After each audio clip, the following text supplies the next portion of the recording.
Assalamualaikum warahmatullahi wabarakatuh.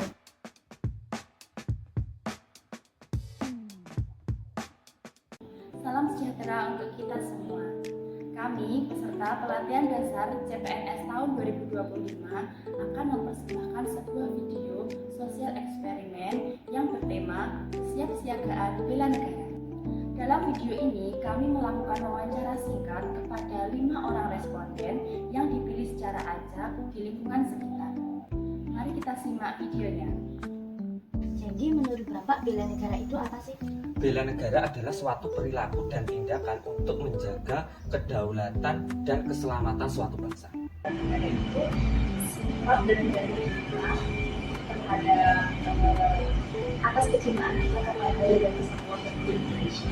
Bela negara adalah sikap dan perilaku semua warga negara dalam menjaga kedaulatan negara, didasari dengan kecintaan kepada NKRI tersebut. Kalau menurut saya, bela negara itu bukan cuma soal perang, tapi juga soal cinta tanah air. Saya harapkan dengan rajin bayar pajak, jaga lingkungan, dan tidak ikut menyebarkan berita hoax atau bohong. Menurut saya, bela negara itu sikap perilaku kita sebagai warga negara, mulai dari hal kecil seperti mematuhi peraturan lalu lintas dan menciptakan kerjasama yang harmonis. Kemudian bela negara itu tanggung jawab siapa sih? Ataukah TNI saja atau menjadi semua tanggung jawab warga negara? Semua warga negara sih, karena bela negara merupakan wujud kecintaan seorang warga negara pada tanah air. Seluruh warga negara Indonesia wajib berbela negara, jadi bukan hanya TNI maupun Polri. Menurut saya itu bukan cuma TNI saja, tapi semua warga negara punya tanggung jawab bersama untuk melakukan bela negara. Walau tidak semuanya akan pegang senjata, tapi kita bisa bantu lewat peran masing-masing di sektor kita sendiri. Kalau menurut saya, semua warga negara ya Kak, soalnya membela negara merupakan bentuk tanggung jawab dari setiap warga negara dengan berpartisipasi aktif dalam menjalankan tugas sesuai bidangnya masing-masing. Misal nih, negara kita diserang secara fisik atau secara digital. Apa sih sebagai warga negara yang bisa kita lakukan untuk membela? Kalau diserang secara fisik, langkah awal saya akan menjaga kesehatan saya dengan cara rutin berolahraga, makan makanan yang bergizi, dan melakukan pelatihan.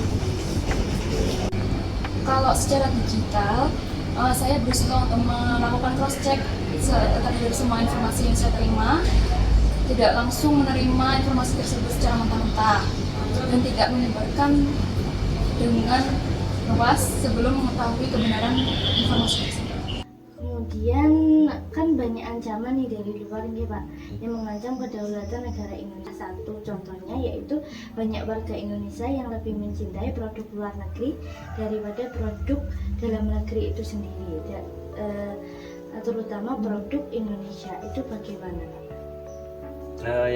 Salah satunya kita harus, menurut saya kita harus meningkatkan kesadaran kepada seluruh warga Indonesia untuk mencintai produk-produk dalam negeri. Selain itu, kita juga harus meningkatkan UMKM yang ada di Indonesia supaya apa? Supaya bisa bersaing dengan produk-produk yang ada di luar negeri. Menurut kamu, ancaman apa saja yang dihadapi bangsa Indonesia saat ini? Ancaman ideologi dan disinformasi. Karena banyak yang terjebak dalam sifat konsumtif, individualis, dan kehilangan semangat gotong royong. Padahal itu merupakan nilai-nilai dasar bangsa Indonesia. Implementasi apa sih yang bisa kita lakukan di pendidikan sehari-hari? Nggak susah-susah ya kalau kita memahami perundangan yang dilakukan, itu tidak termasuk contohnya. Kemudian kita lakukan melalui dasar negara, Pancasila, juga termasuk contoh negara. Kesimpulan yang bisa kita ambil hari ini yaitu yang pertama, bela negara adalah sikap dan perilaku warga negara yang didasari oleh rasa cinta tanah air serta kesadaran berbangsa dan bernegara untuk menjaga keutuhan dan kedaulatan NKRI. Hal ini tercermin dalam kehidupan sehari-hari seperti menggunakan produk dalam negeri, mematuhi hukum, beribadah, menjaga kesehatan, serta bekerja dengan penuh tanggung jawab dan disiplin. Kesimpulan tentang bela negara yang sudah diwawancarai oleh teman saya. Tanggung jawab bela negara tidak hanya dilakukan oleh TNI, tetapi semua warga negara. Setiap profesi memiliki peran penting dalam bela negara, seperti ASN, pelajar, pedagang, tenaga kesehatan, dan masyarakat memiliki kontribusi penting untuk membangun bangsa dan negara. Kesimpulan yang nomor 3, ancaman bela negara tidak hanya berupa serangan fisik, tetapi juga ancaman non-fisik seperti hoax, disinformasi, ideologi asing, konsumtivisme, dan lemahnya semangat gotong royong. Warga negara dituntut untuk cerdas, kritis, dan tidak mudah terprovokasi di era digital ini. Implementasi bela negara dalam kehidupan sehari-hari meliputi tindakan sederhana namun berdampak besar, seperti tertib lalu lintas, menjaga etika kerja, mendukung UMKM, menjaga kesehatan pribadi dan lingkungan, serta menyebarkan informasi yang benar di tengah masyarakat. Demikian hasil sosial eksperimen yang telah kami lakukan. Terima kasih telah menyaksikan. Wassalamualaikum warahmatullahi wabarakatuh.